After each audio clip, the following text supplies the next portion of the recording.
आज आपण बघणार आहे की औरंगाबाद छत्रपती संभाजीनगर पीट लाईन अपडेटबद्दल. तर ह्या ठिकाणी झालेल्या कामामध्ये आत्तापर्यंत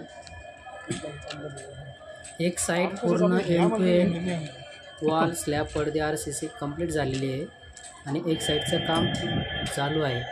आणि जे पटरी टाकण्यासाठी जी जागा आपली असते त्यासाठीचं जे फाउंडेशन वर्क आहे जवळपास कंप्लीट झालेलं आहे. आणि पटरी टाकण्यासाठी जे प्लेट लागले जातात ज्याच्यात पटरी फिट होती ती पटरीचं काम आता चालू झालेलं आहे एक साईडनं. त्यामुळं जसं पूर्ण होईल तसं बाकीचं कामाची अपडेट आपल्याला मिळेलच. पण जवळपास बऱ्यापैकी फाउंडेशनचं काम झालेलं आहे. पटरी जवळपास 60 ते 70% कंप्लीट होत आलेली आहे. RCC वर्क चालू आहे, ड्रेनेज वर्क झालेलं आहे.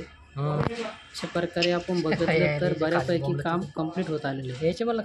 बऱ्याच जणांची हे बोलणं आहे की